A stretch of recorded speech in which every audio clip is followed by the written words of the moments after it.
Hey crafty fam, it's Alex Vanover and welcome back to my craft room. In this video, I'm gonna show you how to make these super cute little baby onesies. I know these seem really straightforward, but I'm gonna tell you about the #1 mistake that I see a lot of beginners make who really struggle to make onesies. So let's jump into it. So the first thing that you wanna keep in mind when you're making a baby onesie is to make sure that you don't make the design too wide for the onesie.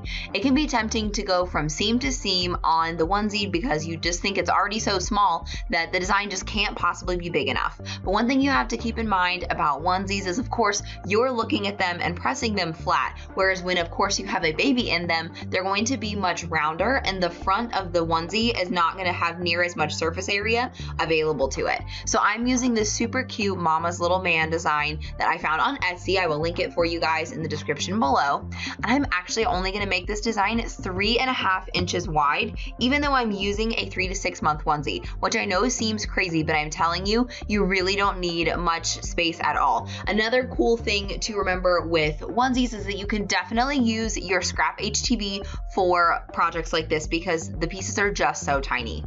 So now that I have it sized, I'm going to go ahead and attach everything, and then we're going to go to the next screen and make it. Since we are using heat transfer vinyl, make sure to click the mirror button so that it cuts correctly. And then after we continue and the machine connects, next we'll select the cut setting that we're going to use today. I'm going to be using StarCraft SoftFlex HTV. I love it because it feels so thin and it's a little bit stretchier than Siser Easyweed, so I think it's going to be perfect for this baby onesie. I also really love the matte finish because I think it looks screen printed on the shirt rather than it looks like heat transfer vinyl. So I'm going to choose the everyday iron-on setting. Let's jump on over to my Cricut machine and I'll show you guys how to cut this design out and apply it to your onesie. So in order to cut the HTV, we'll just remove the cover from the mat and place the HTV with the shiny side facing down in the upper left-hand corner of the mat.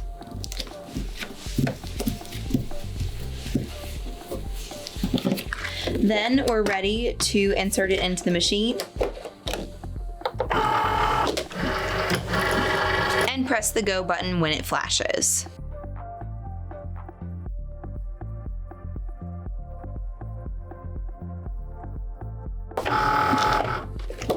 Now we're ready to weed our HTV and apply it to our onesie. So before we get started weeding our design, the first thing I'm gonna do is trim away some of the excess HTV that is on the side of our design, just so we don't waste anything.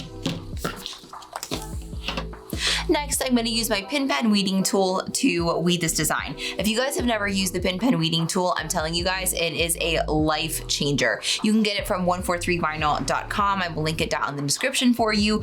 It is so much easier than a weeding hook. I absolutely love it. It is basically a pen body with a stainless steel tip needle in the end that is super sharp and does a great job of grabbing the HTV without having to work too hard.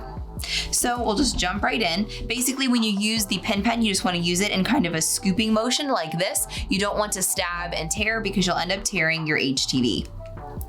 The technique takes a little bit of time to get used to, but honestly guys, once you've been doing it for a while, it is second nature and it's seriously so easy. So once I have the outside ripped away, do the inside next. I also have my trusty iVine weeding berry here to weed all my little scraps into. That also makes life so much easier. So if you don't have one of those, I will link it in the description for you from Amazon. It is seriously such a convenient little guy for keeping all those scraps from getting all over the place, getting stuck to your onesie or your shirt, and you end up pressing all kinds of little scrap pieces onto your shirt by accident.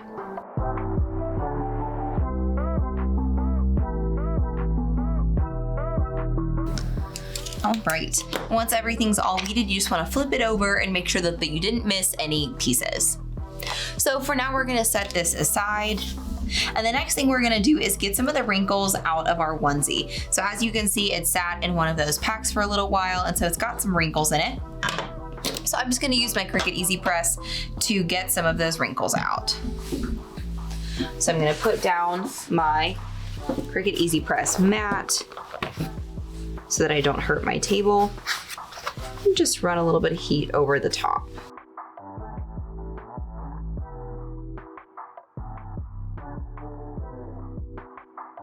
So the next thing we're gonna do is I'm gonna show you a trick where I believe most people mess up when they're making baby onesies. So as you can see, baby onesies have super thick seams all on basically all areas of the onesie, including these snaps down at the bottom. And oftentimes when people, especially when they use an easy press, go straight down on the onesie, the seams get in the way, there's not good enough contact with the actual surface of the onesie itself, and that's why they experience a lot of peeling after washing onesies repeatedly, since we all know babies are messy and their clothes get washed a lot. So even if you're using a Cricut Easy Press mat, I still recommend that you use a kitchen towel, and you're gonna basically wanna fold it so that it's a little bit thinner than the onesie to really raise the surface of the onesie up above those seams to make sure the Easy Press gets really good contact. So I usually like to fold mine something like this. We'll make sure that that is thinner than the onesie. So it's a little bit too wide because we're still not quite inside the seams. So we'll fold it a little bit thinner. Perfect. So we'll rotate it back up this way. Make sure that everything is nice and flat. And then next we'll place our design. So when I place my designs on onesies, I like to put them pretty up close to the top. I go maybe an inch from the neckline or so, but really not far. Then I'm just gonna move the onesie back just a little bit. This way the seams from the neck are a little bit off of my Cricut Easy Press mat, and that just makes it more likely that I'm gonna get really good contact with this top area of my baby onesie. Now this is definitely not required, but I really prefer to use a sheet of Teflon over top of all my HTV. You can also use parchment paper if you don't have any Teflon, but I really like Teflon sheets because they really help distribute the heat really evenly over top of the design, and they also protect the surface of my Easy Press from getting any HTV on it if I were to do a second press or do any layering where you're removing the carrier sheet. So now we're gonna apply our StarCraft SoftFlex using the Easy Press. So I have my Easy Press set to 285 degrees for 10 seconds.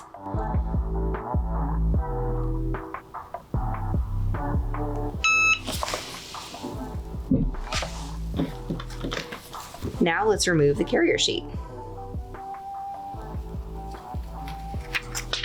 Y'all, look how cute this little onesie turned out. I think this is so adorable, and I cannot wait to give it to my friend and her new little guy. Now, if you're worried about your HTV sticking, the only thing I would recommend that you do is maybe do a second press, not quite the full amount of time, after you take the carrier sheet off. Just because onesies are gonna get washed a lot, like I said, so they're gonna need to be really well stuck with really good pressure. So let's try one of those second presses. So this is one of those instances where you do need to have something over top the HTV so that you're not putting the Easy Press directly on top of the HTV. So I'm gonna reapply my Teflon sheet, and I'll do a press at another 5 seconds. And I'm also pushing down on the Easy Press with a good amount of pressure to make sure that my HTV gets plenty of pressure. And there you have it, an adorable onesie made super easily with your Cricut. If you decide to make anything using my tutorials, whether it's a super cute baby onesie or something else, please use the hashtag DIYAlex if you decide to share it out on Instagram. And if you've made it this far in the video, I want to get to know you on social media. So please check me out at DIYAlexVanover on pretty much all major social platforms. I'll also put links down in the description below in case you want to connect super easily. If you enjoyed this video and you want to see more just like it, then be sure to subscribe to the DIY Alex YouTube channel and be sure to ring the bell so that you get notified every single time that I put out a new video every single week. But don't wait for next week's video. Be sure to check out this one next. Or if you want to make your DIY dreams come true, be sure to check out this video. I know that you're going to love it.